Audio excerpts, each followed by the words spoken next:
बघू शकता इथे पालक पनीरचा किती सुंदर असा हिरवा रंग आलेला आहे आणि इथे मी कुठलाही कृत्रिम कलर वापरला नाही। एकदम चवदार आणि रेस्टॉरंट स्टाईलची रेसिपी शिकायची असेल तर व्हिडिओ लाईक करा, शेअर करा, सबस्क्राईब करा।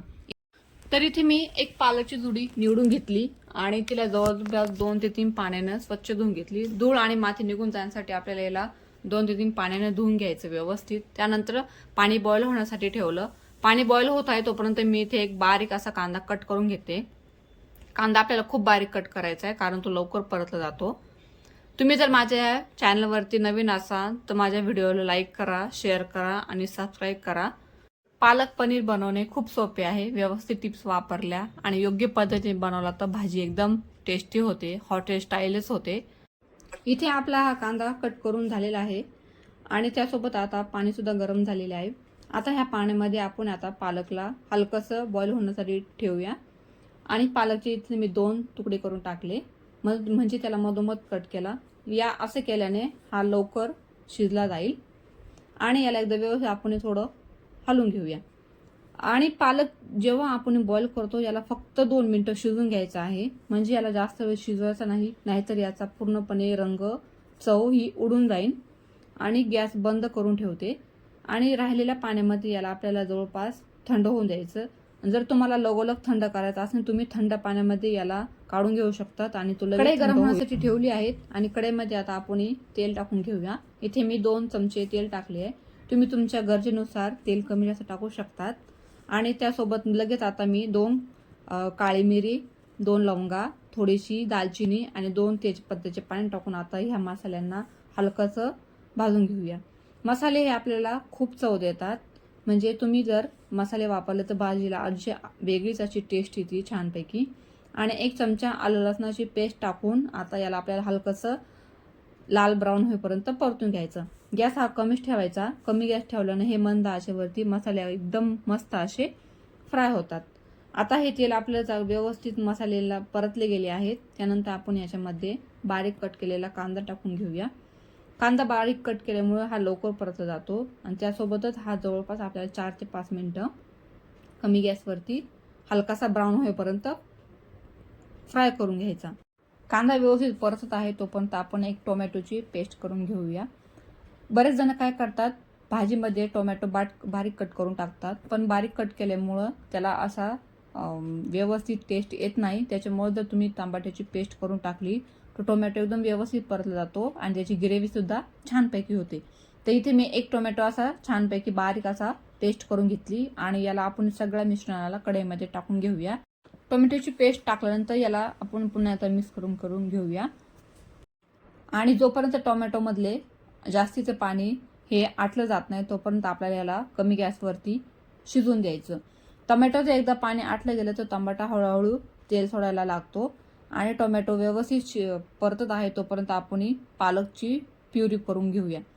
आता हा बॉईल केलेला पालक बऱ्यापैकी थंड झालेला आहे। तुम्हाला जर इन्स्टंट पालक थंड करायचा असेल तर तुम्ही बर्फाच्या पाण्यामध्ये याला टाकून घेऊ शकतात, लगेच त्याची प्युरी करण्यासाठी घेऊ शकतात। तसे जर थंड पाण्यामध्ये जरी ठेवला तर याचे लवकर हा थंड होतो। आणि या पालकची आपण प्युरी करून घेऊया। तोपर्यंत इकडे आपले मसाले व्यवस्थित परतले जात आहे। तुम्ही बघू शकता तेल हे सुटायला लागले आहेत आणि या कंडिशनमध्ये सुद्धा आपण याच्यात थोडेसे मसाले टाकणार आहोत, पण लगेच आपल्याला तेलामध्ये मसाले टाकायचे नाही। तर इथे मी एक वेगळी ट्रिक वापरते। मी इथे 2 चमचे लाल तिखट मसाला घेतला आणि त्याच्यामध्ये अर्धा चमचा हळद टाकून 1 चमचा धना पावडर टाकली आणि या मिश्रणामध्ये म्हणजे या मसाल्यामध्ये मी आता थोडंसं पाणी टाकणार आहे। असं केल्यामुळे या मसाल्यांना वेगळीच अशी छान टेस्ट येते आणि मसाले तेलामध्ये लगेच करपले जात नाही किंवा त्याचा वास येत नाही। आता हे आपल्या टोमॅटोची प्युरी व्यवस्थित शिजली गेली आहे। आता यामध्ये आपण मसाले टाकणार आहोत। तर मसाल्यामध्ये टाकताना मी इथे तुम्हाला दाखवते, अर्धा कप पाणी टाकलं व्यवस्थित आणि हे सगळे मसाले मी पाण्यामध्ये मिक्स करून घेते। असं केल्याने जो मसाल्यांची चव आहे ती एकदम मेंटेन राहते आणि त्याचप्रमाणे याचा कलर सुद्धा हा असाच टिकून राहतो। आता हे सगळे मसाले मी या कांदाच्या आणि टोमॅटोच्या पेस्टमध्ये टाकणार आहेत आणि पुन्हा एकदा हे मसाले आपण परतून घेऊया। लक्षात असू द्या गॅस हा मिडियम गॅस ठेवायचा, फास्ट ठेवायचा नाही, नाहीतर लगेच हे सगळं मिश्रण आपलं करपलं जाईल।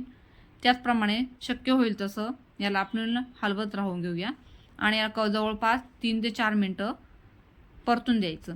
जोपर्यंत त्याला तेल सुटत नाही तोपर्यंत आपण हे परतून घेऊया.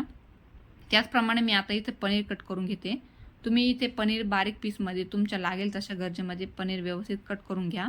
आणि हे पनीरला सुद्धा आपण हलकंसं फ्राय करून घेऊया. बरेच जण काय करतात, कच्चं पनीर टाकतात आणि किंवा काही जण पूर्ण डीप फ्राय करून पनीर तळून घेतात. पण तुम्हाला लागेल तशा गरजेनुसार तुम्ही पनीर हे फ्राय करून किंवा कच्चे टाकू शकतात. आता हा तुम्ही बघू शकता, हा पूर्णपणे मसाला एकजीव झाला आहे आणि पाणीसुद्धा आटले गेले आहेत. तर यामध्ये आता आपण हे हलकंसं मीठ टाकून घेऊया आणि चांगलं एकदा व्यवस्थित मिक्स करून घेऊया. अशा पद्धतीने जर तुम्ही पालक पनीर बनवला तर नक्की तुमची मुले खातील. खायला सुद्धा खूप हेल्दी आहे.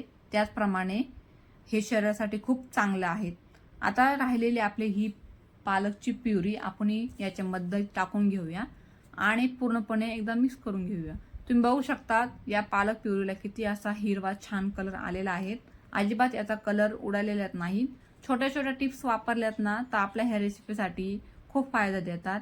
त्याचप्रमाणे आता ह्या आपल्या प्युरीला चांगलं बॉईल करून घेऊया. जवळपास 2 ते 3 मिनटं चांगलं याला शिजून द्यायचं. त्यानंतर आता आपण पालकची पीस याच्यामध्ये टाकून घेऊया. पालकची पीस टाकल्यानंतर हे पुन्हा एकदा जवळपास कमी गॅसवरती 5 ते 6 मिनटं होऊन देऊया. त्याचप्रमाणे बरेचसे जण काय करतात, इथे फ्रेश क्रीम वापरतात किंवा मलाई वापरतात. पण इथे मी काहीही वापरलं नाही. मी एकदम सिंपल पद्धतीने बनवली आहे ही पालक पनीरची भाजी. जर तुम्हाला याच्यामध्ये अजून घट्टसरपणा हवा असेल किंवा तुम्हाला फ्रेश क्रीम ही टाकल्यानंतर आवडत असेल तर तुम्ही याच्यामध्ये अर्धा कप फ्रेश क्रीम टाकू शकतात किंवा थोडीशी मलाई टाकून सर्व करा. एकदम हेल्दी अशी ही पालक पनीरची भाजी खूप मस्त लागते आणि खायला सर्व करा चपातीसोबत, फुलक्यांसोबत, सॅलड आणि मस्त जिरा राईस भाताबरोबर अशी छान छान पनीरची भाजी सर्व करा. व्हिडिओ आवडल्यास व्हिडिओला माझ्या लाईक करा, शेअर करा आणि त्यासोबत सबस्क्राईब करा. व्हिडिओ बघितल्याबद्दल थँक्यू. पुन्हा भेटूया पुन्हा एकदा छानशा अशा नव्या रेसिपीसोबत.